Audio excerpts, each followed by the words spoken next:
In the 15th year of Cheondok's reign in the Republic of Korea, specifically in the Hangang region, a mysterious murder occurred, and the body was found in an alley next to a grand palace. There were no clear marks on the corpse, or any clues pointing to the perpetrator, with only a few rumors circulating about the victim.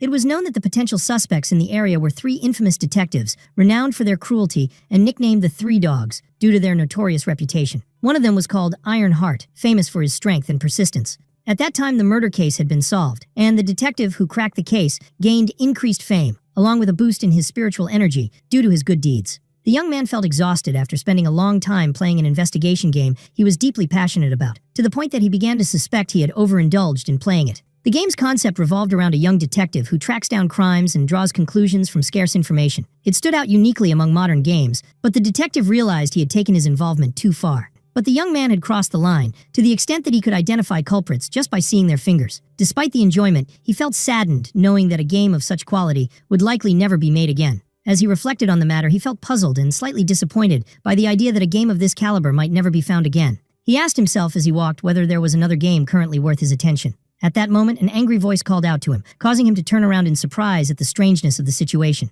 An old man appeared before him, scolding him harshly, saying he had granted him a prestigious position, yet he didn't seem to care or listen to him. The old man continued addressing him angrily, asking if Yoon had any idea how many young men dreamed of being in his position in Hangang. Suddenly, the old man called him by the name Buko Yul, which greatly confused and shocked Yoon. Yoon couldn't understand any of it, and extreme confusion showed on his face at what he was hearing. While still disoriented, he suddenly found himself standing in the middle of a crowded street, with people rapidly moving around him. At that moment, Yoon realized that the Buko were famous detectives who pursued criminals and captured them under judicial orders, and he was shocked to discover that he had actually become one of them. The old man approached him, who turned out to be named Bodo, and spoke to him about rumors of his special psychic abilities, which had led to his promotion. Yoon responded calmly despite his internal astonishment. Then Yoon was surprised by a direct request from Bodo, asking him to use his psychic abilities to help the city solve an important case. Yoon regained his composure and quickly recalled how skilled he had been in investigative games. He began wondering whether the skills he mastered in the game could be applied in real life. He gradually began to remember the backstory of the character he found himself in, someone without a home or family who became a Buko detective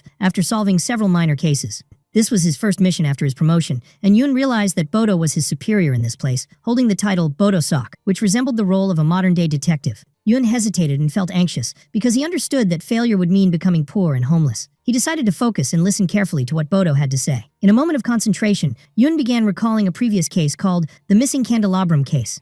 The memories became clearer, and Yoon remembered very precise details that had been vague at first. Suddenly, Yoon told Bodo that he clearly remembered that case.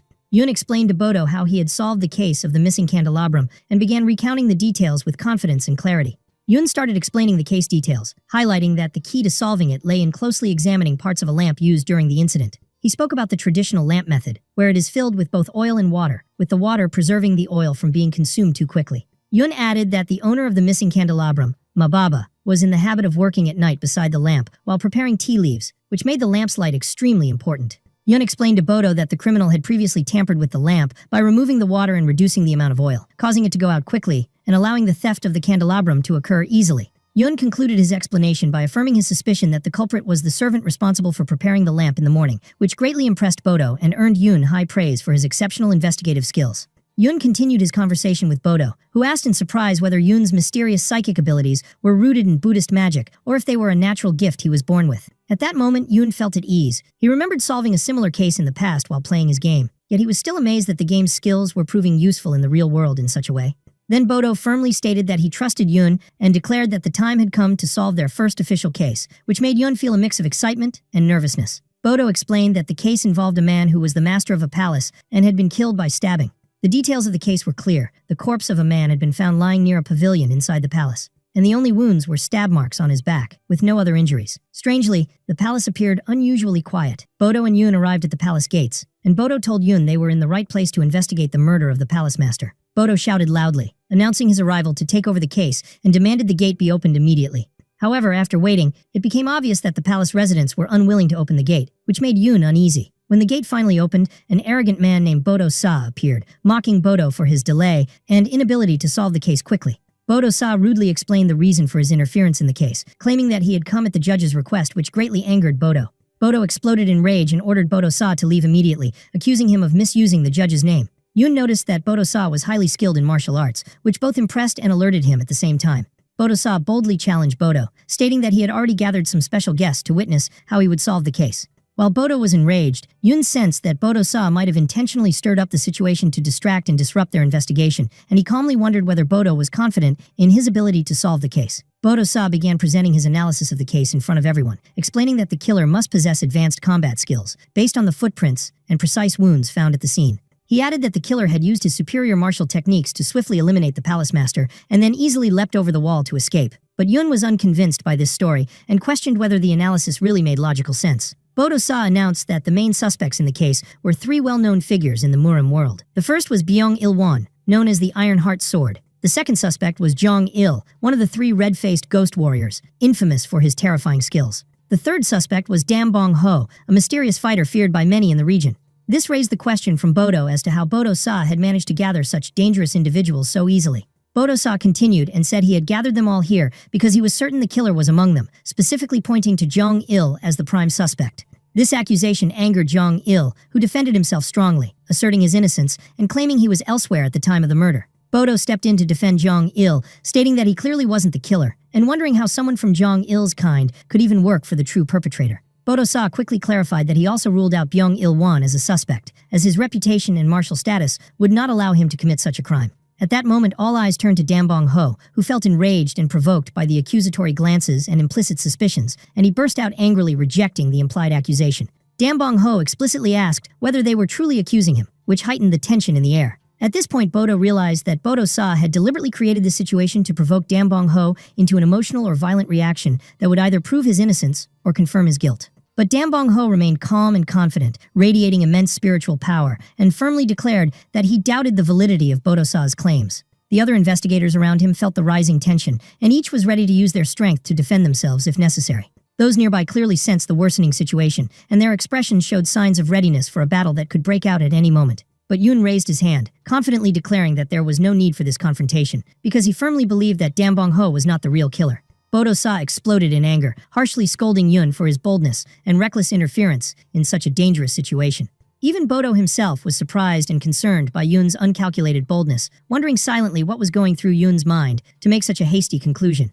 Suddenly, Bodo recalled the strange psychic abilities Yun possessed and decided that maybe he should trust Yun's instincts this time as well. Yun felt intense pressure and realized that now he had to actually prove his psychic abilities in front of everyone. He began to regret his impulsiveness in voicing his opinion without prior planning, but time wasn't on his side, and he had to act quickly. Still, Yun knew he had one advantage: his prior knowledge of some details from the game he had played, even if reality was far more complex. Yun looked cautiously at everyone. It was clear they were all waiting for a convincing explanation from him. He decided to channel his self-confidence to turn his expectations into reality, even though he wasn't entirely sure of the accuracy of the information he had. At that moment, Yun suddenly felt a sharp, unexpected headache, which made him question the source of this strange pain. Suddenly, vivid images and events related to the crime scene flooded his mind, and he began seeing scenes as if from someone else's memory. Yun was shocked by the clarity of these strange images, as if information was being broadcast directly into his mind. He realized that the images flooding his mind contained precise details, such as the criminal's footprints and the victim's foot size, and he felt as if he was inspecting the scene up close.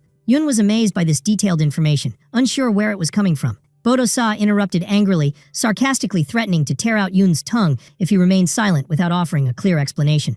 Yun quickly pulled himself together and calmly asked everyone to listen carefully, promising to provide them with a logical explanation of what happened. Bodo-sa protested angrily again, but Byung-il-won stepped in and asked that they allow Yun to speak in peace. Yun composed himself and began by criticizing Bodo-sa's theory, explaining that no matter how skilled the killer was in martial arts, it was impossible to leave just a single trace while escaping like that. Byung-il-won tried to object hesitantly, admitting that perhaps such a leap could only be done successfully once in 10 attempts, which increased everyone's doubts about the previous account. The scene turned into a flurry of questions about the investigator's skills, and all eyes shifted to Yun, who posed a clear challenge regarding the possibility of jumping over the wall without leaving a trace. Yun confidently explained that using advanced jumping techniques should inevitably leave marks on the wall from the force of the push. It was unavoidable. He then turned his gaze to everyone and asked them to verify for themselves, questioning whether there were truly any marks on the wall, as Bodo-sa had claimed. Byung-il-won looked at Yun with deep admiration, beginning to feel that Yun wasn't just an ordinary detective, but someone with a truly exceptional skill. In that moment, Yun thought to himself that perhaps he really did have unusual psychic abilities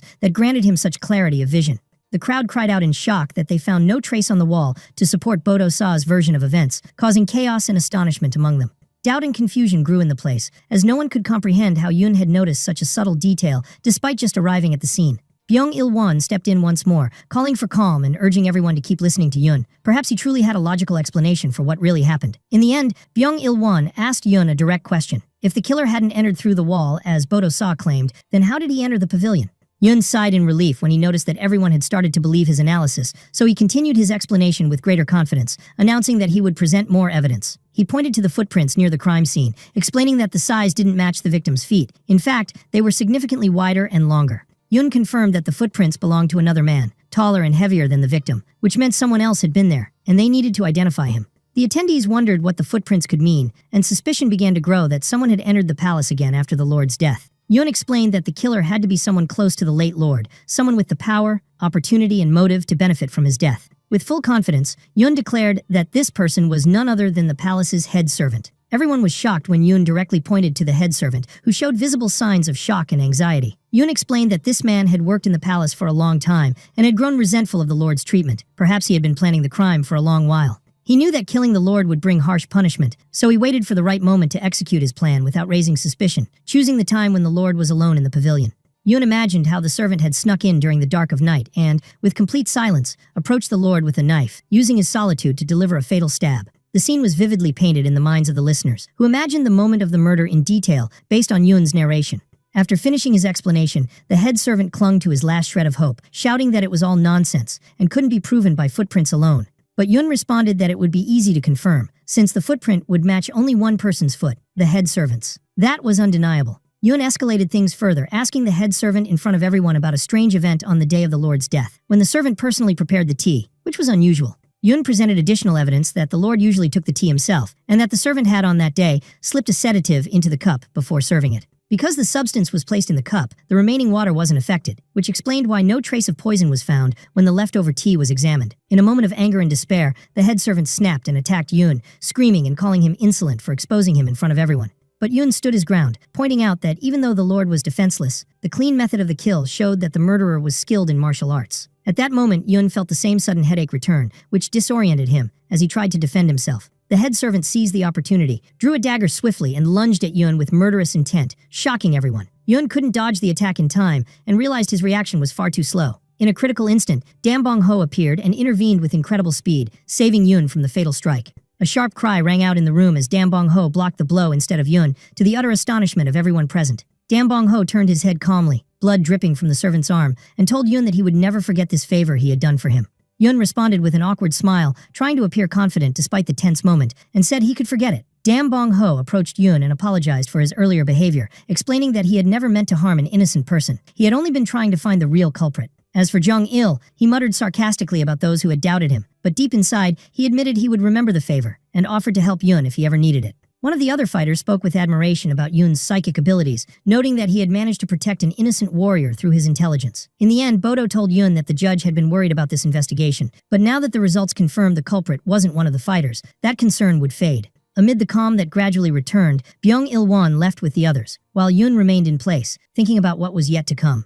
At the farewell moment after the investigation ended, Bodo placed his hand on Yun's shoulder with a smile and assured him that he would rely on him from now on, which filled Yun with pride and confidence. Yun replied with a serious smile, affirming his full readiness, as he gazed into the horizon with determination and resolve. But reality was different from the game he was used to. While rewards there were symbolic, a Bogway in this world had to formally confirm the investigation before a judge. Once the case was validated by the judge, Yun received a silver coin as a modest reward. It marked his first official achievement. Bodo told him not to expect many rewards in the future, as there were no set rules in this field. Yun agreed with a faint smile. Yun was pleased with how Bodo's stance had changed and noted that his own reputation had grown, while Bodo-sa was disgraced in front of everyone. Bodo began lecturing Yun about how a Bogway must live with integrity, only accepting money fairly and directly from those involved in the case, and he went on and on until Yun began to feel bored. To change the subject, Yun asked Bodo about his psychic powers and the headaches that accompanied them, trying to understand the source of the pain. Bodo replied that such matters fell under the domain of monks or sorcerers, and that a regular doctor wouldn't understand. He was just a warrior with limited knowledge. He mentioned an old saying,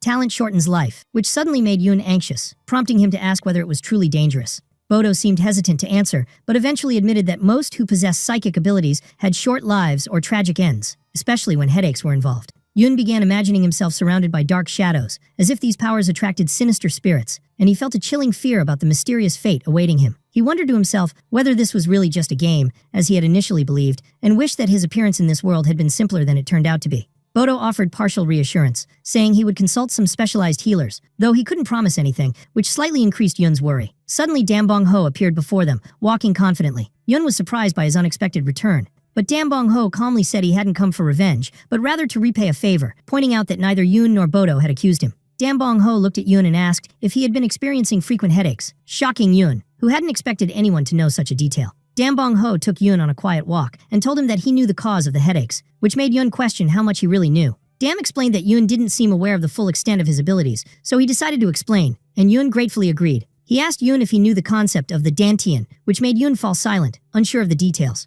Dam explained that the human body has 3 centers, the essence at the bottom, energy in the middle, and spirit at the top. He added that warriors gradually unlock these centers, but opening the upper center, the spirit Dantian, is extremely difficult.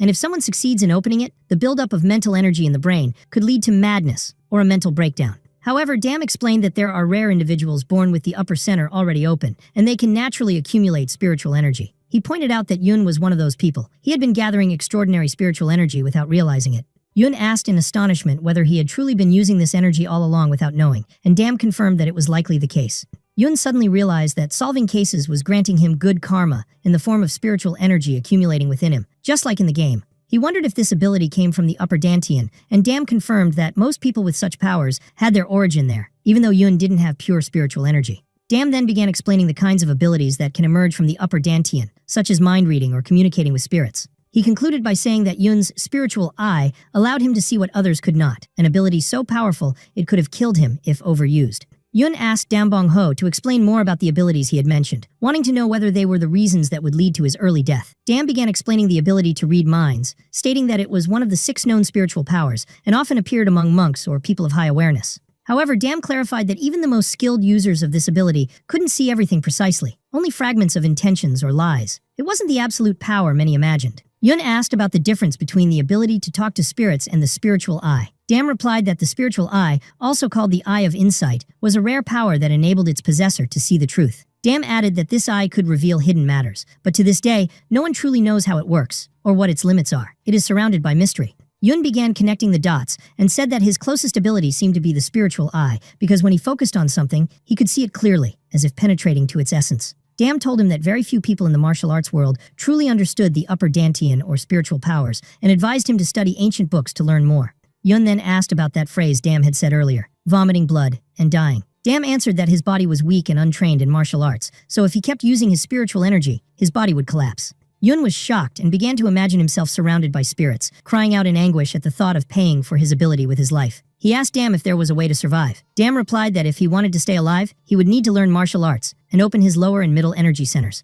Yun shouted in frustration, saying he hadn't expected that survival required becoming a fighter. This meant beginning a tough training journey. Dam reassured him that he seemed to have a basic foundation in martial arts, but his current ability was extremely limited. Yun asked if he could look at a training manual, so Dam handed him a booklet used by rookie police officers, warning him not to show it to other martial artists. When Yun saw the booklet, he felt disappointed by how basic it was, thinking that the fact it was handed out to everyone was a sign of how weak its content must be. He grumbled, wondering if this was really the martial art that would protect him from death. But Dam told him that despite its simplicity, it was stable and safe for gradually accumulating energy. Yun asked how effective the method was, and Dam replied that it was slow, but at least it would allow him to start forming his internal energy.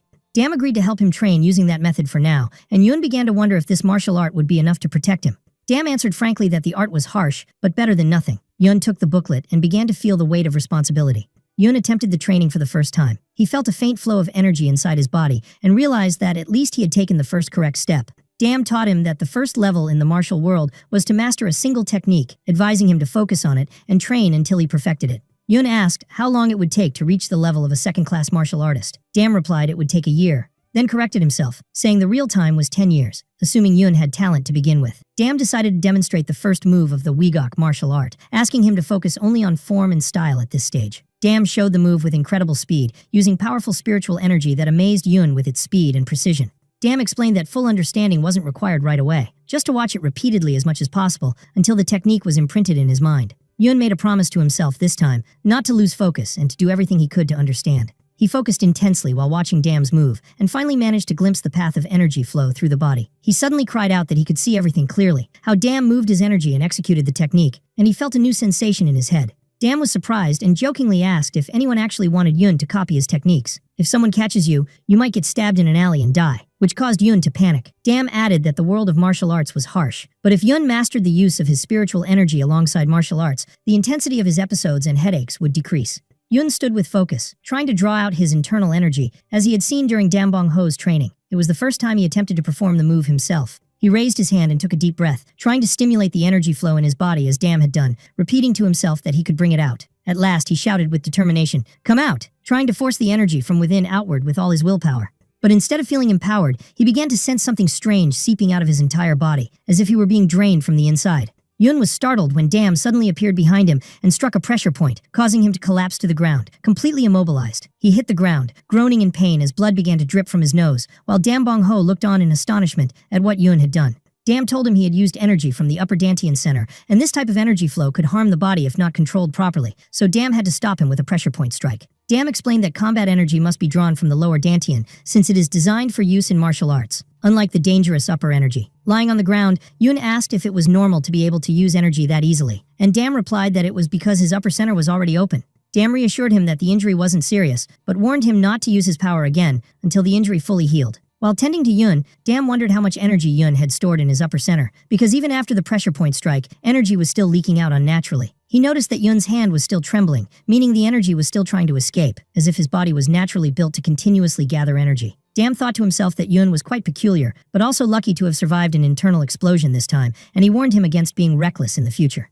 He told Yun to focus on simple training and calmly accumulate energy, and not to rely on his upper center anymore until his body became stronger. Dam added that once Yun mastered the basic martial art, he could then search for a more powerful technique that suited him better. Yun asked where he could find a better martial art, and Dam replied that he could save up to buy a martial manual, find one by chance, or inherit one from someone. Yun nodded in agreement, showing clear understanding of what he had been told. Dam thought to himself that Yun possessed a rare talent. His ability to understand martial techniques just by observing them was truly a divine gift. He added that if it weren't for the weakness caused by his upper center, Yun could have been a direct rival to the heirs of the great families. By the end of his thoughts, Dam realized that helping Yun develop his power was no longer optional. It had become a mission that must be completed. Several days later, Yun was walking through the city with Dam, appearing in a good mood, as they chatted about life and upcoming missions. But Dam warned him not to openly boast that he was being trained by someone, as that could attract trouble from high-ranking fighters. Yun bowed deeply and thanked Dam for his teachings, feeling profound gratitude for all he had learned from him. As he walked away, he looked back and smiled, saying to himself that he had learned so much from Dam in just a few short days. While walking through the market, he began to notice crowds of people around a food table, and a look of surprise appeared on his face. He tried to quietly slip away when he recognized someone among them, but the man immediately called out to him loudly. Yun suddenly found himself surrounded by several colleagues and soldiers who made a scene upon seeing him, making him feel awkward and exposed. Yun explained that the young man was the nephew of their chief and had recently started working with them as a police officer at the request of Chief O, but he spent all his time eating. Yun was shocked to find that his colleague hadn't paid for the food again, justifying it by saying that police protect the people, so they shouldn't have to pay. Yun felt embarrassed and began to sense the merchant's gazes piercing through him, as if everyone was silently accusing him of theft. Yun joked, asking if Wei-O intended to cross to the other side, but Wei-O responded in a confused tone, surprised by the question, as if the idea had never occurred to him. Then O began explaining to Yun about Van Lu, saying it was a place located in the middle of the market, filled with street vendor stalls. In the market, Yun listened to his colleague explaining that the Van Lu area was the most prosperous part of the city, home to the most famous shops and merchants. Yun asked his colleague why they hadn't visited Van Lu even though it was part of their patrol route. His colleague responded with clear concern, saying the people there were thieves and dangerous. Anger was evident on Yun's colleague's face as he described the residents of Van Lu, saying they had no respect for the police and would even attack them if they tried to intervene. His expression showed signs of a bad past experience. Yun insisted that they needed to check the place despite the risk, but suddenly they heard a loud voice announcing that no one would be allowed to leave until the missing silver was found. Yun turned toward the source of the voice, feeling uneasy, and realized that something had gone wrong in the area. His colleague quickly whispered to Yun to hide his badge and pretend they weren't there at all, but Yun asked why, surprised. His colleague explained that some thieves had stolen money, and if they failed to catch them, the merchants would complain to the judge, which would cause serious trouble. They quickly rushed to hide, the situation growing increasingly awkward as they tried to avoid being noticed. Yun innocently suggested that they try to find the thief, but his colleague replied sarcastically that finding a thief in this market was never easy. He explained that the people who worked here were professionals and wouldn't steal in an obvious or clumsy way, otherwise the money would have been found easily.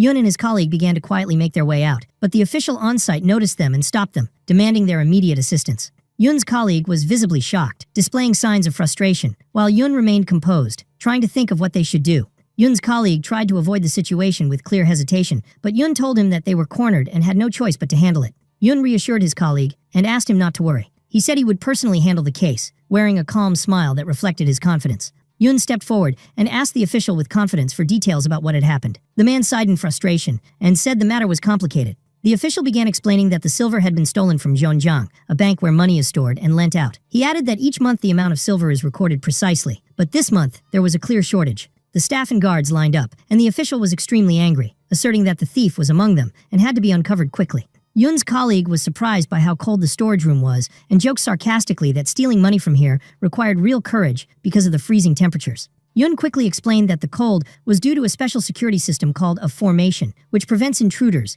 and creates strange conditions. The official confirmed Yun's words, adding that the Zhou family who created the formation had already apologized for the side effects. Yun asked the official if anyone else had approached the storage area, and the man answered that no one but him ever got near the place. Yun continued by asking about the guards, and the official said only the guards were allowed to enter to move the silver. The official firmly stated that the guards were searched very thoroughly, including full-body inspections, making theft nearly impossible. But Yun confidently disagreed, stating that the thief was definitely one of the guards. Yun then asked a very specific question, whether any guard had entered the storage room carrying a water bottle, which surprised the official. The official answered hesitantly that it had indeed happened, but the bottle had been thoroughly checked and shaken, and nothing was found. Yun skillfully explained that the guard had used the cold of the storage room to freeze the silver inside the water bottle, causing the silver to stick to the sides and not move during inspection.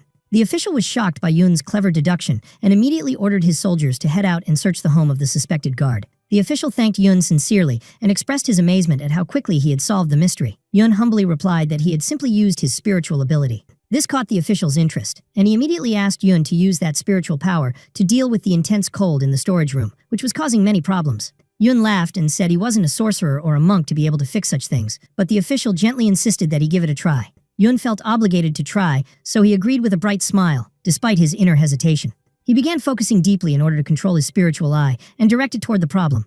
Yun moved steadily toward the storage room and resolved to focus only on seeing what he wanted, when he wanted. Information began flowing clearly before his eyes, as names and descriptions of stored items appeared, like the firebox and the glowing night pearl, among others. Yun was relieved to notice that he didn't feel a headache this time, since he had managed to control his power briefly. He also noticed that his ability was becoming more detailed and refined. In a sudden moment, Yun discovered that the protection system, the formation, guarding the storage, had a clear crack or malfunction. Yun suddenly felt a strong surge of cold energy heading toward him, and he tried to resist it with all his strength. He felt a massive wave of cold energy piercing his body, making his hands tremble as he tried to control the situation. Yun was surprised when he realized he could actually control the energy coming from the formation, and he began to think this might be related to his upper Dantian center. He decided to seize the opportunity and forcefully push the cold energy away, focusing all his strength on the task. In a critical moment, Yun successfully pushed the cold energy away from him, causing a powerful burst to fill the area and leaving the official stunned. Yun had successfully controlled the energy, which amazed everyone, and left the official and his colleague looking at him with shock and admiration. The official asked Yun with concern what had caused the strange sound, and Yun politely apologized, slightly embarrassed. The official was pleased that Yun had resolved the problem and said he hadn't expected things to end so quickly. Yun felt great relief. He had feared the official would be angry at the violent energy release, but the positive reaction calmed his nerves. The official continued to praise Yun, saying that even formation specialists hadn't been able to solve the problem, which made Yun feel slightly embarrassed. Yun politely thanked the official for the praise, but mentioned that excessive compliments made him a bit uncomfortable. The official reassured him that he wouldn't share the details with anyone, and would simply say that Yun recovered the stolen silver. The official offered Yun a reward as a token of gratitude, but Yun politely said he was only doing his duty and didn't need a reward. Yun's colleague quickly stepped in, saying it would be inappropriate to refuse a reward, and encouraged him to accept it. Yun recalled Bodo's advice, and told the official that perhaps a good martial arts book would be the most suitable reward. This clearly surprised his colleague. The official immediately agreed and told Yun he would find the best book possible for him, while his colleague was disappointed, having hoped for a drink instead. At that moment, Yun felt like he had narrowly escaped danger this time, but he realized that he urgently needed to learn powerful martial arts quickly to avoid trouble in the future. Suddenly, their thoughts were interrupted by someone rushing in, shouting that there was an emergency requiring the official's immediate attention. The official quickly turned and asked the man what the issue was. The man responded nervously that a guest had arrived from Jikmyo Damju, which alarmed everyone. Yun, his colleague, and the official exchanged anxious looks, realizing that something serious was about to happen. The guest Jiok arrived from the Jikmyo Indamju family, one of the most prestigious and powerful families in the world of martial arts, and everyone immediately felt tension and anticipation upon his appearance. His family was renowned for its great influence and long-standing expertise in formation arts, and his mere presence was enough to instill a sense of awe in the place. But despite his high status, Jiok seemed deeply upset and shouted loudly, expressing his anger at himself over an inappropriate mistake he had made. His assistant looked at him in surprise at his sudden outburst, while Jiok continued to worry that the news might spread and harm his family's reputation. Jiok then turned to his assistant, asking about the delay in being received. The man apologized awkwardly and explained that a theft had occurred in the storage room, which caused the delay. Jiok was shocked to hear about the theft and became visibly concerned about the possibility of a flaw in the formation. He thought to himself in horror that a thief getting in because of a formation failure would be extremely dangerous, not something that could simply be brushed off. At that moment, the official arrived with Yun to greet Jiok. The official greeted him with clear respect, while Jiok felt something strange about Yun's presence. Yun held Jiok's gaze steadily, making Jiok feel that Yun had the aura of a leader or commander, despite being just a regular investigator. Jiok was startled by his own strange thoughts, and nervously asked himself why he would think that about someone like Yun. He asked the official anxiously whether the formation had actually failed, but the official quickly reassured him that it was still functioning properly. Jiok then asked whether the thief had been caught during the act. The official replied that he was captured later, thanks to Yun's efforts. Jiok didn't seem entirely convinced, while Yun could feel his analytical gaze and realized Jiok had doubts about the official's version of events. The official assured Jiok that they had identified the root of the issue and resolved it, which surprised Jiok and made him insist on learning the exact details. The official confidently explained that there had been a crack in the ice stone used in the formation, and that they had consulted a skilled Taoist to fix it. Jiok immediately demanded to see the Taoist expert again, showing unusual interest in the matter. He explained that there might be deeper aspects the Taoist himself hadn't noticed, which caused Yun to observe the conversation silently and attentively. Jiok was overly grateful when Yun told him he would help, which surprised Yun and made him puzzled by the exaggerated gratitude. The official agreed to Jiok's request, on the condition that the Taoist's status be respected. Jiok promised that immediately. Yun silently wondered why Jiok was so interested in the Taoist, but said nothing as he continued to watch. Yun stepped forward and examined the crack again, while Jiok nervously confirmed that he really hadn't noticed it at first. Jiok seemed extremely embarrassed and wanted to leave quickly to avoid further discomfort, especially after the official requested immediate repairs to the ice stone. Yun tried to ease the tension and reduce the awkwardness by quickly complimenting Jiok's skill, which gave him some relief. Jiok was very pleased with Yun's compliment and again promised to reward him for his help, which left Yun surprised by the exaggerated reaction. The official thanked Jiok and told him they would contact him if any future issues occurred. Jiok promised to remain in the area to assist them. Unexpectedly, Jiok asked Yun to accompany him to the inn where he was staying, which clearly surprised Yun. When Yun hesitated, Jiok insisted, saying he wanted him to come quickly, and assured him it wouldn't take much time. Yun followed Jiok quietly, wondering about the reason for this sudden invitation. Despite his suspicions, he didn't sense any ill intent from Jiok. Yun silently wondered, could Jiok himself have sabotaged the formation? But he decided to wait and not jump to conclusions. Jiok suddenly tried to justify himself, saying the reason for his urgency was that he hadn't been able to book a room elsewhere, which only increased Yun's surprise and confusion at such an unnecessary explanation. Yun walked with Jiok toward the inn, observing the place, and realizing that it didn't seem like a suitable place for someone from a prestigious family like Jiok's. He silently wondered whether this was a deliberate choice by Jiok. Yun smiled and politely remarked that such a humble place suited Jiok's modesty and simplicity. Jiok felt pleased by the compliment, despite his embarrassment. Jiok thought to himself that Yun was quite good at compliments and even wished he could hire him to work for his clan. But before he could finish the thought, his servant came running toward him. The servant cried out in alarm, announcing that a serious problem had occurred. Jiok asked in confusion what the problem was, and the servant shocked him by saying that the money pouch in the room had completely disappeared. Jiok shouted in anger, saying the pouch was definitely stolen during his brief absence, and grew even angrier when the servant appeared confused by the situation. Jiok rushed to the innkeeper and loudly ordered him to summon all guests staying on the second floor immediately. The innkeeper obeyed at once, and when Jiok asked if anyone was missing, the man replied that no one was. Everyone was present. Jiok then asked about the guests on the first floor, and the innkeeper said that only a boy working as a helper was there, since it was a quiet time. Jiok felt some relief, realizing that the theft had occurred recently and the thief hadn't had a chance to escape. Suddenly, some of the guests appeared, angrily asking why they had been summoned so abruptly. Jiok spoke firmly and announced that he was from the Jikmyo Indamju family, and that his money pouch had been stolen, and the thief was still in the building. He declared confidently that he would find the thief immediately. Shortly after, his servant reported that they had searched everyone's rooms, but the stolen money had not been found. Jiok stood in confusion, realizing that the thief must have been clever enough to hide the money well. One of the men nervously suggested that the thief might be someone highly skilled who managed to sneak into the room, but Jiok quickly dismissed the idea as nonsense. At the same time, a mysterious figure was observing the situation from a distance. Jiok was certain that one of these people had become greedy after seeing his luxurious clothes. Jiok announced to everyone that he would begin identifying each person one by one and was confident he would expose the thief. The first suspect stepped forward, a seller of writing tools who carried bundles of brushes and ink sticks, and clearly explained his identity. The second suspect introduced himself as a night guard who had come to visit a relative. He had only a few simple items with him, like knives. Then the third suspect stepped forward, a Gisayang, artist, Jisher entertainer. She explained that all she carried with her was a single dress and some cosmetic powder, nothing else of note. She said she was there to meet her lover and showed calmness and clear confidence. Jiok asked her about the identity of this lover she was waiting for, but she refused to reveal his name, claiming it would upset him. Jiok felt that she was indirectly threatening him when she said that knowing her lover's identity would bring him trouble. The Gisayang smiled quietly with a calm yet defiant expression, which made Jiok feel irritated by the way she was dealing with him. At that moment, the Gisayang calmly said she suspected someone else among them, which caught Jiok's attention, and he asked her who it was. She immediately pointed to Jiok's own servant, saying he was the most obvious suspect. This shocked everyone and deeply stunned Jiok. Jiok exploded in anger, strongly defending his servant, insisting that the man had been with him since he was a child, and flatly rejected the accusation. The Gisayang suggested, as tension escalated, that they call the police to end the ongoing dispute, while Jiok stood there with a mysterious, confident smile. Jiok turned to Yun and began studying him calmly. He asked Yun why he was staring at him and whether he suspected him as well. Yun politely apologized. But Yun surprised everyone by accusing the blacksmith, explaining that he was thinking about where this man could have hidden the silver. The blacksmith looked very nervous due to Yun's direct accusation and stared back at him with obvious confusion.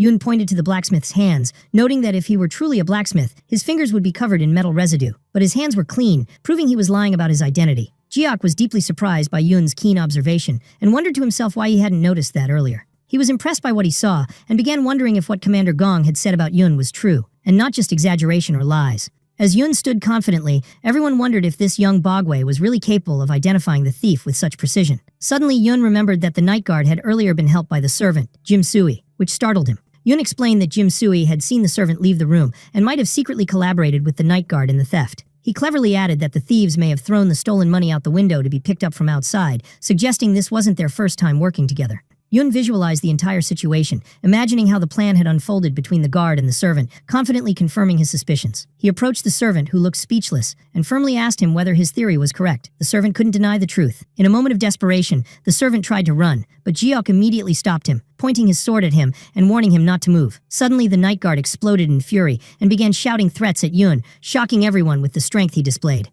Yun quickly realized that he was facing a fighter of a higher level than he had expected, yet he remained calm and composed. The guard lunged at Yun with fierce aggression, roaring that he would kill him, while everyone watched the situation unfold with tension. Yun observed his opponent's movements with great precision and could clearly see every motion the guard made. He skillfully dodged the guard's attack, which enraged the attacker, who accused Yun of getting in his way. Yun watched his opponent intensely, relying on his spiritual vision to anticipate the next moves. Based on those predictions, he moved the table and chair at just the right moment, successfully disrupting his opponent's rhythm. Yun realized that his spiritual ability allowed him to clearly identify his opponent's weak points without suffering the usual headache, giving him even more confidence. The guard shouted in even greater rage, calling Yun just lucky, and launched another violent attack. But Yun concentrated hard and spotted a clear weakness in the guard's movement, preparing to take advantage of it. In a swift motion, Yun decided to use only his lower internal energy to respond to the attack. He launched a decisive strike with great force, channeling all his focus into defeating his opponent in a single blow.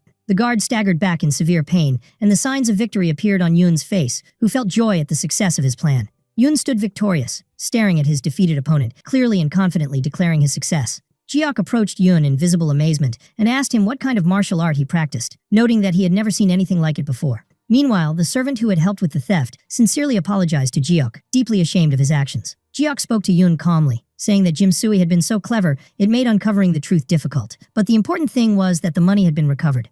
In the end, Jiok gave Yun a reward in recognition of his efforts and handed him a piece of silver with a gentle smile, affirming that he truly deserved it. Yun bowed deeply to Jiok, expressing his gratitude and embarrassment over the situation. He felt deeply indebted to him after everything that had happened. Afterward, Yun apologized to the innkeeper for the damage to the table and chair caused during the fight and kindly offered financial compensation with utmost respect.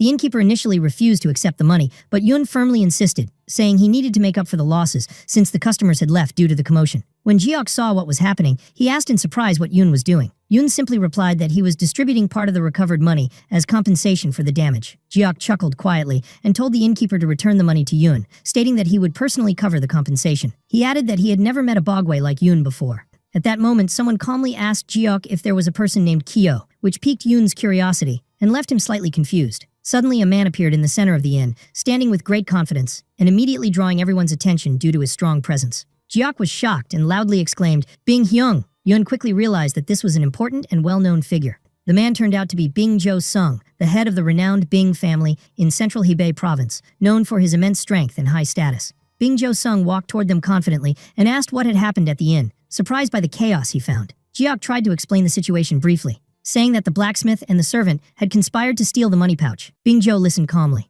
Bing Jo laughed heartily and said cheerfully that he didn't know anything about the matter, which helped ease the tension in the room. Jiok approached Bing Jo and introduced Yun, saying that thanks to Yun, the thieves were caught. Bing Jo expressed his admiration for Yun. Yun stood quietly beside Jiok, surprised by the sudden arrival of someone of such high standing, while Jiok began to quietly wonder whether Bing Jo had come because of the notorious thief known as the Divine Thief with the White Face. Bing Jo smiled happily and announced that Miss Tang Ling had arrived with him, which surprised both Jiok and Yun. Jiok then explained to Yun that he probably hadn't heard of the famous thief known as the Divine Thief with the White Face, a mysterious figure known for legendary heists. In the past, this thief had become infamous for stealing rare and valuable items, causing great disruption in the martial world due to his unparalleled skill in stealth and theft. He was known for his bold and confident style, managing to steal precious artifacts from highly secured locations without ever being caught. However, 5 years ago, the thief was involved in stealing a valuable item from one of the major families, which led to a rumor about his death and mysterious disappearance. Despite the widespread belief in his death, recent rumors suggested he was still alive and had stolen several secret martial arts manuals. The reappearance of these secret books caused widespread chaos, as fighters from across the world began frantically searching for them. Jiok quietly remarked that, strange as the rumors were, there were clearly people who enjoyed stirring chaos and watching others in turmoil. Bing Jo agreed, laughing, and said that as odd as it all seemed, anything was possible, and that many of his friends were excited about the story too. Then Bing Jo turned to Jiok and asked for his help in investigating the truth behind the rumor, relying on Jiok's status and capabilities. Jiok agreed quickly and with great enthusiasm, feeling proud and confident that he had been chosen for such a mission. Bing Jo turned to Yun with a smile and told Jiok that this clever investigator might be very useful to them in this endeavor. Jiok eagerly told him that Yun was extremely intelligent and possibly had unique spiritual abilities, as the ancients used to describe, so bringing him along would be a great idea. Yun hesitated inwardly. He wanted to meet strong fighters to raise his level, but he felt uneasy about the idea of entering a world full of greedy warriors competing for such treasures. In the end, Yun decided to politely and respectfully decline the offer. He explained to Bing Jo and Jiok that, as a police officer with national duties, he couldn't abandon his responsibilities easily. This only increased their admiration for him. Jiok continued to praise Yun in front of Bing, affirming that he was a rare officer who refused bribes and even used his own money to help poor merchants. This made Yun feel embarrassed by the idealized image Jiok was painting of him. Bing expressed great admiration for Yun, saying he had never met a policeman like him, despite having dealt with many. Yun thanked him modestly and awkwardly. Suddenly, Bing decided he would personally go to the chief of police to request Yun's temporary assignment. This unexpected decision shocked Yun. Bing praised Jiok once again, saying he considered him his personal Ji-hang, a man of great wisdom. This made Yun even more humble, and he smiled with embarrassment. Elsewhere, some men were nervously observing the scene as Bing arrived with Jiok and Yun at a special location where Bing's friends were waiting for them. They finally reached a house that looked far more luxurious than Yun had expected. Bing told them his friends were inside waiting. Upon entering, the attendees greeted Bing with enthusiasm and joy, calling out to him warmly. Some of them whispered, wondering why Yun had come along, mocking that he seemed to have no friends. But Jiok defended him, saying that Bing may have sought the wisdom of the Jogi family, which Yun belonged to. Meanwhile, Yun stood quietly and tensely among the assembled fighters, who openly questioned why a police officer was among them. Bing quickly clarified that Yun was an exceptionally talented officer with extraordinary abilities, possibly fit for a top leadership role in the country. This only made Yun more embarrassed. However, some attendees criticized Yun's previous words, considering him bold for questioning Bing's orders, which made Yun feel like he was walking on nails under their angry gazes. Yun understood from the overall atmosphere that the people present were from the most prominent and prestigious families, Bing's true circle of friends. At that moment, Yun noticed someone special among the attendees from the Tang family, one of the 5 great clans, which caught his attention sharply. Jiok, meanwhile, was gazing at Miss Tang Ling with clear admiration, and Yun quickly realized the reason behind Jiok's dreamy expression. Another person caught Yun's attention, someone sitting quietly but exuding presence and power, prompting Yun to wonder who this important figure was. Yun quickly realized that the calm woman was from the Bing family herself, perhaps closely related to Bing Jo. Bing smiled at Yun and confirmed she was indeed his younger sister, impressed by Yun's quick deduction. Yun politely denied having known.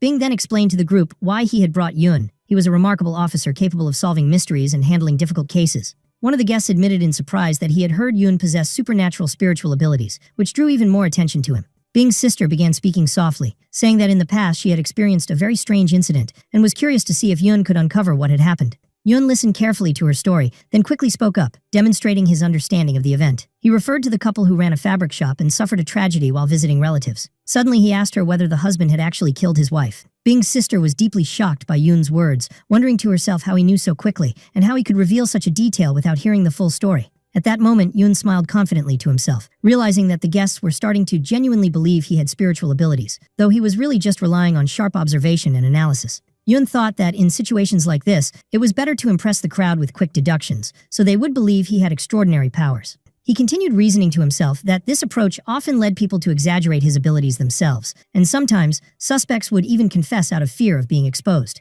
Yun then turned to Bing's sister and gently apologized, saying he was simply surprised by the intensity of the story, which led him to immediately suspect a murder or something serious. Bing's sister resumed her story calmly, explaining that the couple had stopped at a small inn for the night during their journey, but a strange and unresolved tragedy occurred there. Yun fell into quiet contemplation and began analyzing the possible motives for the crime, stating that the killer wasn't the husband, since common motives like theft didn't apply in this case. He felt the need to present a logical and quick explanation to maintain the image others had formed of him, even though he hadn't yet heard all the details. Bing's sister was shocked by Yun's confidence and words, wondering how he could know such precise and clear details about a story he hadn't fully heard before.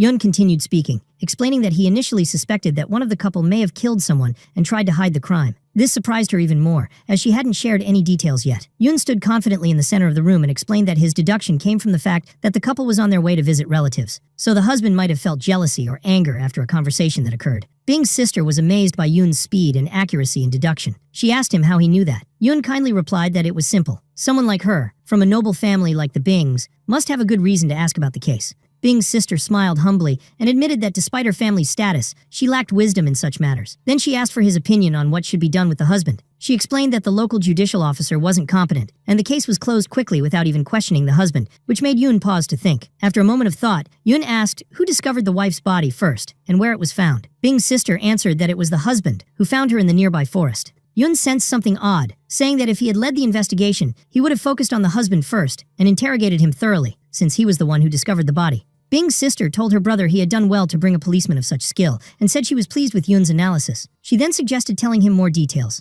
She added that they had solid information about the location of the treasure hidden by the divine thief with the white face, explaining that they had gathered several recently surfaced maps to pinpoint its location.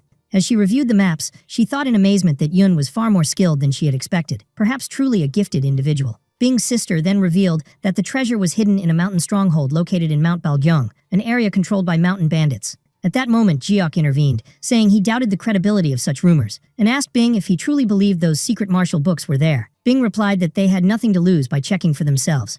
Yun and the rest of the group stood in deep thought about the site and the possible treasures hidden there. Yun suddenly felt a wave of tension, wondering what was really happening in this mountain stronghold and why everyone seemed so anxious about it. Shortly after, the group set out for the location, moving cautiously and staying alert as they walked along the forest path. As they walked, Yun was annoyed by the insects swarming the area, but suddenly someone from the group shouted at him angrily to stay away, which greatly startled Yun. In a flash, one of the bandits threw a knife toward Yun and his companion, forcing them to retreat quickly to dodge the attack. Bing's sister noticed how quickly Yun and his companion reacted and commented in surprise that their speed rivaled that of a trained warrior. Jiok found a note on the ground, picked it up quickly, and read it aloud to everyone. It contained a clear death threat, warning them to turn back, signed by the group Norkium. Some of those present began questioning the boldness of the bandits using the name Norkiam, and they felt they needed to act quickly to confront them. Yun approached Bing's sister calmly and asked her about the martial skill level of these mountain bandits. She replied that they were usually poorly trained and low level. She added coolly that their leader might be second class at best, trying to reassure the group. But Bing Zhou suddenly declared that they're coming, and everyone began to hear the clear sound of approaching footsteps from the bandits. Yun felt panic rising as he suddenly realized the attacking bandits weren't just amateurs. They were all well trained in martial arts. Yun stopped for a moment, watching the advancing bandits, and tried to quickly analyze the situation to make the right decision. But as he thought, he was surprised by another violent attack from someone whose strength far exceeded previous estimates, which filled him with concern and intense tension. Yun began using his spiritual abilities heavily to focus on the incoming attack, trying to calm himself and find the right opening in his opponent's assault. In a decisive moment, Yun spotted a clear weakness in his opponent's movement and seized the opportunity, launching a precise counterattack. After Yun landed his surprise strike, the mountain bandit became furious and screamed, threatening that Yun would pay for what he'd done. Yun was surprised and unsettled because he had thought his strike had landed effectively, but he quickly realized it hadn't truly harmed the enemy, only enraged him. The bandit prepared to launch a strange technique, and Yun noticed the opponent's energy flow had suddenly changed, prompting him to wonder whether the next move would be more dangerous. Yun was shocked by the sheer scale of the technique the bandit was preparing, and he began to suspect it was a hidden or secret technique. The bandit lunged at him, yelling in anger that he would kill him. Yun found himself with no way to retreat, so he decided to face the attack head-on. Yun gathered his strength and braced for the clash, fully aware of how dangerous the situation was and that he could be seriously injured. The two collided in a fierce impact, and Yun unleashed his latent spiritual power at full force to block the bandit's attack. Yun felt intense pain in his body due to the immense pressure on his lower energy center and the pressure points he was using, which caused his internal energy to shake violently. Normally, Yun would have avoided such a clash, but this time he had no choice but to stand his ground and fight with everything he had. Finally, Yun managed to deliver a powerful blow, pushing the bandit away from him with great force. Yun stood catching his breath, exhausted, and reflected that using this type of energy in a real battle was extremely dangerous, but he felt relieved that he had overcome his opponent. At that moment, Yun heard his companions calling out to him with great concern, and he quickly turned to them. They rushed toward him and asked if he had defeated all the mountain bandits. Yun told them that the one wielding the strange weapon, a trident, was the only one left. Then his companions pointed at the defeated bandit and were shocked to learn that Yun had faced and defeated such a dangerous opponent alone. Yun tried to be modest, saying he had simply been lucky and had used a special martial art called Gomyeong Julcho, but his companions praised him and insisted that in deadly battles there was no such thing as luck, only strength mattered. Bingjo laughed heartily and praised Yun, saying he hadn't expected him to use such a hidden technique. He joked that the people of Hanseong would feel perfectly safe with someone like him around, though Yun felt slightly uncomfortable with the exaggeration. Suddenly, everyone felt the presence of a terrifying energy that made them freeze in place with shock and fear. Yun realized that someone extremely dangerous had arrived. From between the trees emerged an old man known as Cold-Handed Snake Go Seong, a notorious villain famed for mastering terrifying demonic martial arts. Bingjo became uneasy and immediately realized that Go Seong was no ordinary man. He was well known as one of the most powerful fighters, so feared for his demonic skills that others avoided him entirely. From the aura Go Seong exuded, Bingjo realized that he had reached an extremely high level of martial cultivation and would likely be too difficult for them to handle. Bing cautiously asked Go Seong why he had come to this place, but Go Seong remained silent, staring at them coldly. Jiok tried to diffuse the tension, saying they had only come for Yun and had no intention of disturbing him. But Go Seong replied coldly that if they wanted to die, they could all die together. Jiok pleaded with Go Seong in the name of the Bing, Jogi, and Tang families to spare them, but Go Seong merely let out a mocking laugh, rejecting the plea. Go Seong coldly asked whether they were the ones who had killed his men. Bing cautiously asked in return whether those bandits truly belonged to him. Yun stepped in calmly and asked to speak frankly. He then pointed out that these bandits might not have originally been Go Seong's followers, but newly recruited ones. With sharp insight, Yun explained that the bandits' clothing and weapons clearly showed they weren't original subordinates of Go Seong,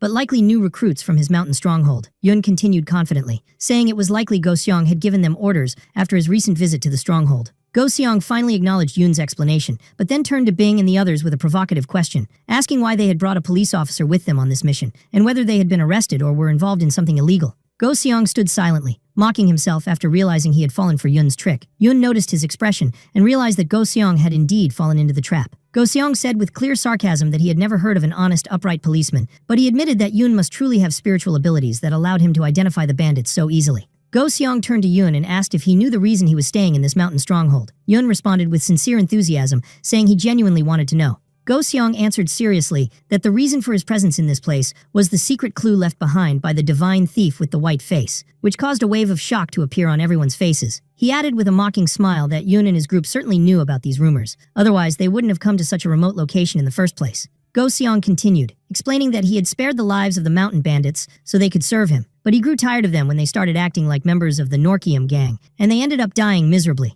Then he turned to Bing and said that, although Bing had begged in the name of the three great families, he couldn't afford to oppose them easily, though his tone clearly carried a threat. Everyone instantly felt the looming danger upon hearing Go Seong's chilling tone and realized the situation had become extremely dangerous. Go Seong continued his menacing words, calmly stating that he would kill them all to prevent the secret clue from spreading.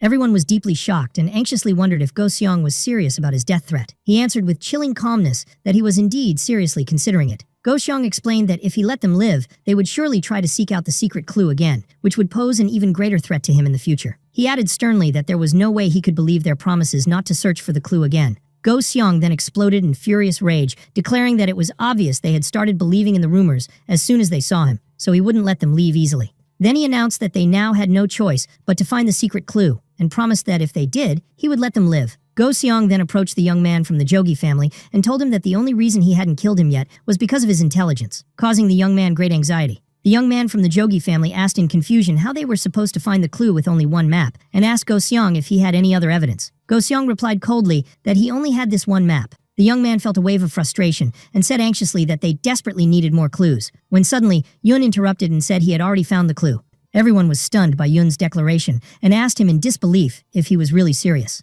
Go Seong laughed loudly, mocking Yun's claim, and said he never imagined Yun's spiritual abilities could locate the secret clue without even moving from his spot. Then one of those present explained fearfully that Go Seong practiced forbidden martial arts, focused on violent combat techniques, and rapid accumulation of internal energy. He confirmed that the martial arts Go Seong used were extremely dangerous, allowing users to quickly gain great power but struggle to maintain balance and stability. He added that this imbalance made it difficult to reach the highest levels of strength, but even so, Go Seong remained an extremely dangerous fighter. Bing began to feel the gravity of the situation even more and admitted that his previous estimation of Go Seong's power had been wrong. They were facing an opponent far stronger than they had assumed. Go Seong then screamed furiously at Yun, declaring that he knew every corner of this place and that it was impossible for Yun to have found the clue without taking a single step. At that moment, Yun calmly asked Go Seong a striking question. Could it be that the divine thief with the white face was originally from this region? Yun's words left Go Seong stunned and made him suddenly freeze in place. Go Seong took a step back in shock and asked Yun with great surprise how he had come to know that information.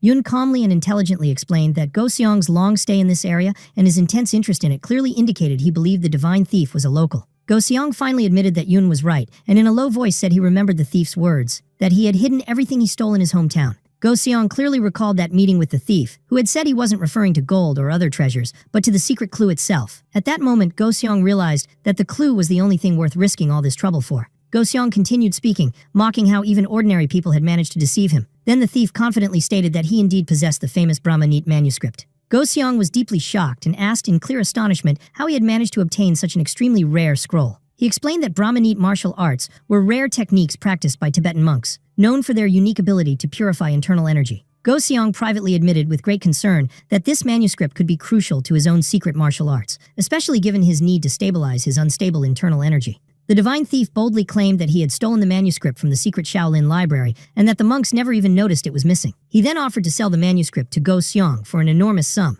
Go Seong hesitated briefly about killing the divine thief immediately, but the thief defiantly said that if he died, Go Seong would never find the manuscript, and certainly wouldn't be able to enter the secret library himself. When Go Seong asked the thief what he wanted in exchange, the thief replied with a mocking smile that he wanted nothing, but that he wouldn't hand it over easily after being previously insulted by him. The divine thief proposed a new deal. If they met again in 10 years and he was still alive, Go Seong would have to apologize, and only then would he receive the manuscript. Go Seong reluctantly agreed and asked the thief where the manuscript was in case he died before the 10 years were up. The thief told him he had hidden all his treasures in the fortress of Balsongche. Years later, the divine thief with the white face died in a miserable and mysterious way, prompting Go Seong to rush to Balsongche fortress in search of the manuscript. But he found no trace of it there. Returning to the present, Go Seong looked at Yun with genuine awe, wondering how this young Bogwei had come to know all those precise details. Yun spoke calmly to Jiok, saying that when he saw the steep cliff and strange birds nearby, he remembered an old and mysterious case with similar conditions. He began explaining that in that past case, the bodies of fighters were found at the base of a high cliff with no clear reason, leading him to suspect there was something valuable hidden on the cliff. Yun added that the real cause of the strange incident was a terrifying bird that built its nests, using hard materials like stone. Then he asked rhetorically, what kind of person would place a secret manuscript in such a dangerous place, concluding that it could only be the work of the divine thief with the white face. He went on to explain clearly that this proved the divine thief was a local, and that Go Seong was obsessed with this place because he had heard it directly from the thief. Yun asked Go Seong to turn and look at the cliff, then asked whether the mountain bandits had always avoided going near that particular spot. Yun explained that the reason for this fear was a creature known as the stone-gathering bird, which killed its prey by dropping rocks on them. Everyone listened intently. Yun clarified that the divine thief was certainly aware of this bird and its bizarre habits, and had therefore chosen to place the secret manuscript in one of its nests for safekeeping. Go Seong could hardly believe what he was hearing and shouted in shock, asking if Yun really meant that the nest was the hidden clue. Yun confidently confirmed that was exactly the case. Yun then asked Go Seong to carefully observe the colors of the nests on the cliff, pointing out that one of them would be noticeably different in color and shape. Go Seong looked up and indeed saw a nest that clearly differed from the others, filling him with excitement. He quickly moved toward the cliff, climbed up, and managed to retrieve the nest Yun had pointed out. Go Seong looked at Yun with deep gratitude and shouted, "You've saved me, Bogwei."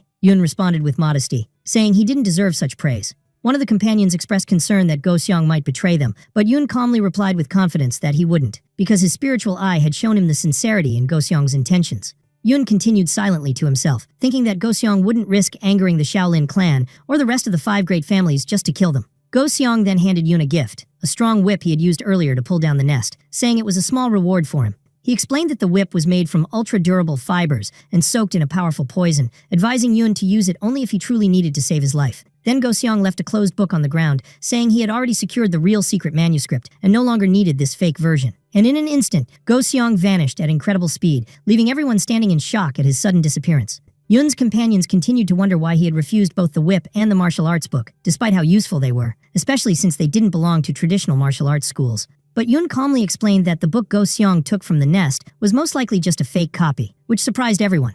Yun continued his explanation, saying that while observing the area, he had noticed several similar nests, and the presence of only one differently colored nest seemed deliberate to hide the real manuscript. He then clarified that the white-faced thief had been hunted by the Namgung family, making it nearly impossible for him to enter the Shaolin library. That meant the manuscript he claimed to have stolen was fake. Yun added that the thief likely created the fake copy on purpose to deceive pursuers like Go Seong. After inspecting the book, one of the men confirmed Yun's assessment, noting that its contents were simple martial arts from minor families, with little real value. Another man spoke up to say that there were no techniques from any of the 9 great clans, and he declared that he would return the book to its rightful owners. Jiok gently asked Yun if he knew why the thief had gone to the trouble of making a fake manuscript. Yun replied that he hadn't thought much about it yet. Jiok suggested it might have been due to the thief's pride and wounded ego after being mocked by others. But Yun had a different view, saying the thief may have been ashamed to admit he never possessed the real Brahminate manuscript, so he made a fake to claim that he did. Jiok admired Yun's reasoning and laughed, saying that it made perfect sense, and that he had heard rumors the true Brahminate manuscript was in the possession of the Namgung family. Bing and his sister jokingly wondered if the thief had actually tried to steal it from the Namgung family, and said it made sense that no one would believe such a thief's word. After the conversation ended, the group decided to head back and began their journey home together. That night, Bing approached Yun and kindly told him he had a special suggestion regarding his training. Yun listened with great curiosity. Bing asked Yun to show him a move from his martial arts to assess his level. Yun responded enthusiastically and demonstrated one of his techniques. Bing was very impressed with Yun's movement, but noted that the flow of energy in his body seemed weak and needed more internal energy. Yun admitted honestly that he felt the same, but didn't know how to fix it. Bing smiled and said there was a way he could boost his energy. Yun wondered nervously whether Bing was referring to one of the secret heart techniques, but he was worried about being given something so rare. But Bing surprised him by taking out a Jade Dew pill, one of the core treasures of the Bing clan, which left Yun absolutely stunned. Yun asked in great confusion whether it was really appropriate to accept such a priceless treasure, but Bing reassured him with a smile that it was completely fine.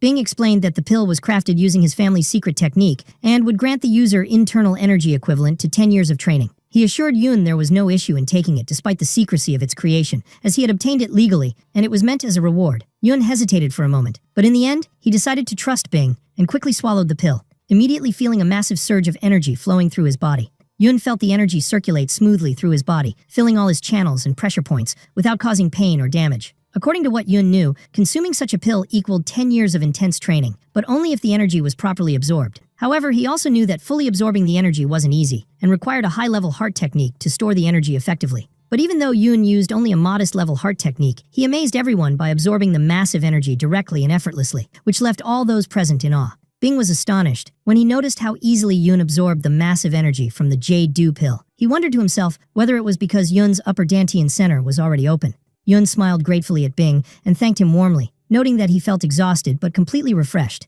and that the sensation was entirely different from before. But Bing grinned slyly and told Yun to get ready. He needed to adapt quickly to the new energy by moving around. Yun tried to object nervously, saying he couldn't even move his body properly at the moment. Bing laughed at his words and told him what he was feeling was just a trick played by his own body. Yun made a unique foot movement that clearly caught Bing's sister's attention. Yun was stunned when he suddenly began moving at high speed without realizing it. After a short but intense training session, Yun collapsed to the ground, exhausted and amazed at Bing's incredible strength. Bing's sister approached Yun and gently asked if she could pose a question. Despite his fatigue, Yun immediately agreed. She asked about the movement he had just used, saying it was different from the traditional Weegok style she knew. Yun quickly explained that he had combined the white snake step, which he learned from Go Seong, with Weegok movement. This surprised Bing's sister, who couldn't believe it was possible to combine techniques so easily. Yun jokingly told her that those with an open upper Dantian center often die young, which made Bing's sister feel embarrassed and quickly apologize. She smiled as she offered Yun an old book, saying it was of no use to her, but might be beneficial to him.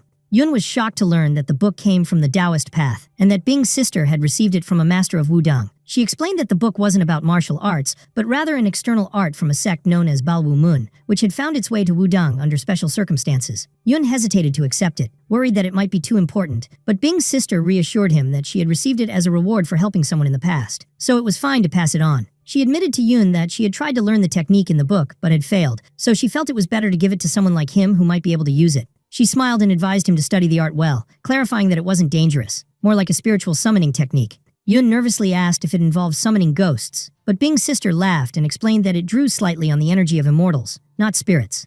Yun began reading the book, but quickly felt frustrated by the extremely complex characters and symbols, thinking he wouldn't be able to understand it easily. But in a pivotal moment, Yun used his spiritual eye and was able to read the text with complete clarity, causing a massive influx of information to flood his mind. Yun was astonished to discover that the technique in the book drew energy from the Southern Big Dipper Star Lord, one of the immortals, making it a very powerful technique. The power of this art could greatly enhance his internal energy and endurance after just one use, and it consumed far less energy than using his spiritual eye. After grasping the technique quickly, Yun excitedly told Bing's sister that he now understood how to use the energy borrowed from the immortals. But before Yun could test the new technique, Bing kindly asked him to continue training a bit more, which made Yun feel a bit anxious from all the practice.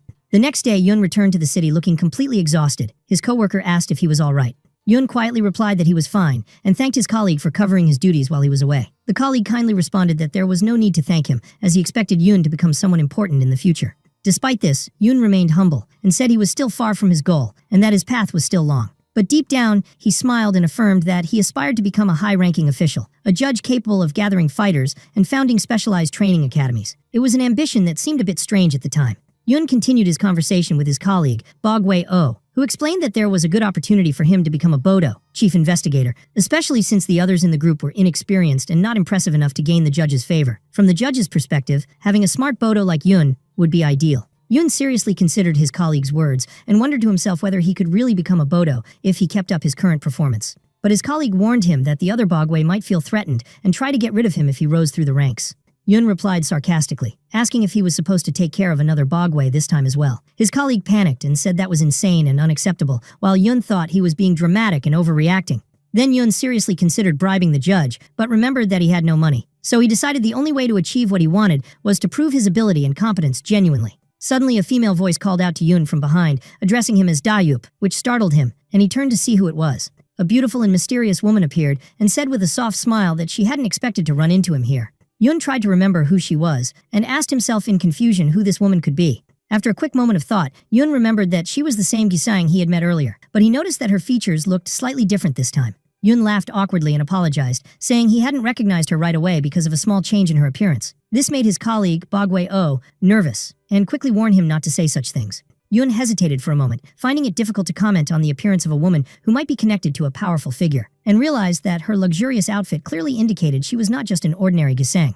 Yun quickly clarified to the woman that he had simply been in shock the first time they met, and hadn't remembered her face because of that. She accepted his apology kindly, and said she understood. The woman then calmly said she had come to Yun to request a favor, and politely suggested that he accompany her. Both Yun and Bogwei-Oh felt clearly uneasy about the sudden request. Bogwei-Oh whispered in Yun's ear, warning him not to go with her, explaining fearfully that going with her could lead to his death. Yun nervously asked Oh why he was warning him, and Oh replied with clear concern that the city was very large and home to secret dark organizations, and that this Gisang was probably connected to one of them. Oh continued explaining his concern, saying that the woman might ask Yun to cover up a murder, which would be extremely dangerous. Meanwhile, the woman overheard their conversation and looked visibly bored and uninterested. She thought Yun was hesitating because of some petty excuse or fear. Bogwei-Oh convinced Yun to go with her to find out what she wanted, but asked him to come up with a quick excuse to withdraw and return if necessary. Yun reluctantly agreed to Oh's suggestion, but Oh chuckled and said he should go with him just in case, so that if something happened to one of them, the other could avenge him.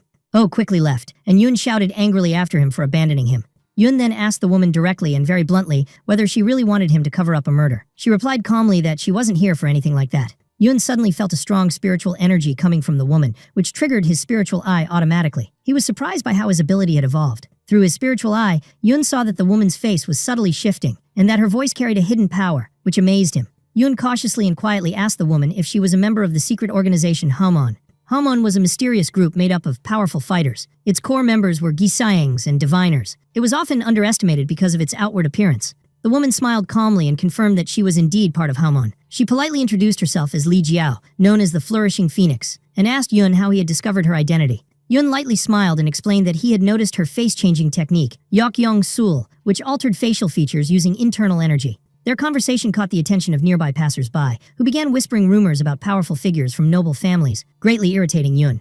Li Jiao concluded by saying that she had chosen Yun specifically because of his exceptional intelligence. Yun began to think that maybe the situation wasn't as suspicious as he had feared, and wondered whether the case involved a murder or the theft of a treasure. Li Jiao spoke directly to Yun and told him that he was one of 3 people who had caught the attention of the courtesan Hua Hui, and that it was his task to discover who her true lover was. This confused Yun a little. He was baffled by the strange nature of this request and thought to himself that he didn't really understand what Li Jiao wanted from him.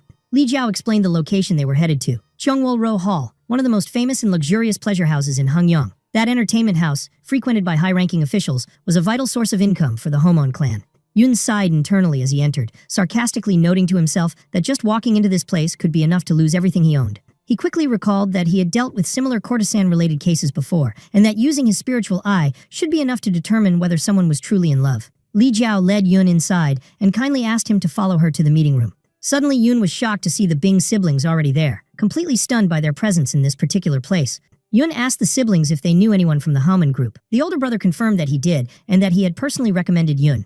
Meanwhile, the younger sister firmly denied knowing any member of Haman. The older brother smiled and explained that their presence here was purely coincidental, adding that people from righteous factions were usually cautious when dealing with Haman. Li Jiao then asked them all to follow her to a hidden room within the building, which piqued Yun's curiosity about this mysterious place. She explained that the room was meant for hosting important guests, though it was rarely used. Li Jiao began to explain the details of the case they had come for, revealing that the famous courtesan Hua Hui had fallen into a secret romance, which worried the organization, fearing she might run away with her lover and cause massive financial losses.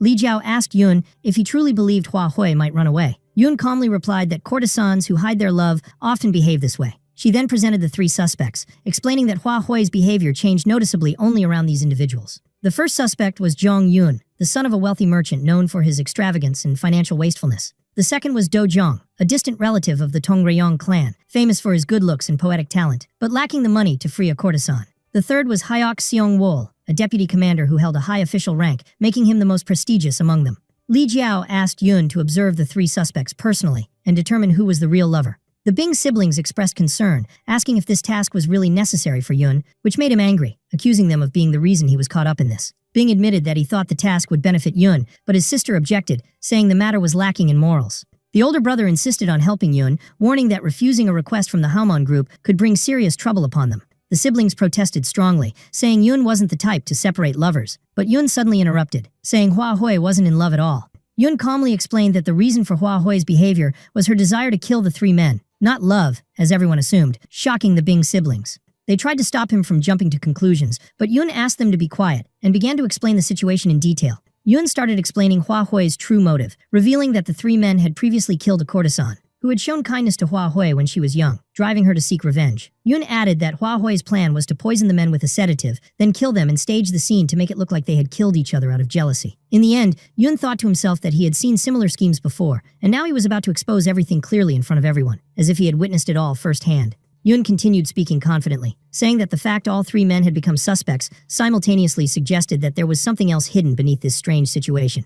The Bing siblings asked nervously whether the idea of murder wasn't too extreme. Yun replied cautiously that the motive might be related to the courtesan's loyalty to the Haman organization, and that the courtesan might have developed deep personal grudges against the 3 men.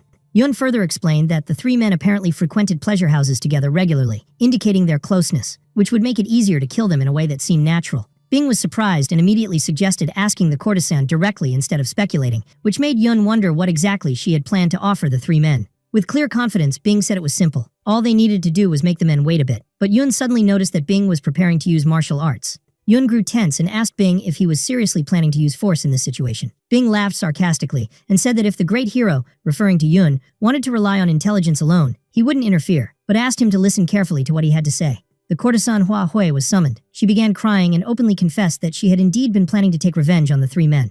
Everyone was stunned by this candid confession, especially Li Jiao, who hadn't expected Yun's theory to be completely accurate. When Bing coldly commented that her reason was good enough to justify killing them, Yun was shocked and cried out, "What?" Bing simply explained his view, saying that in his opinion, killing those 3 didn't conflict with morality, since they had caused serious harm in the past. Yun experienced a real inner conflict and began to think that those 3 would likely be killed one way or another because of their past deeds, even if the courtesan didn't do it herself. Suddenly, Yun felt a strange spiritual energy begin to flow unexpectedly into his upper dantian center, which shocked him deeply. Bing then gently asked if Yun had any advice that might help the courtesan. Yun replied in surprise, wondering how he could possibly come up with advice for such a situation. After a brief pause, Bing asked Yun directly what he would do if he were in her place. Would he have killed the 3 men himself? Yun hesitated for a moment as he thought through his answer. The entire room fell into stunned silence as soon as they heard his reply, and no one could hide the shock on their faces.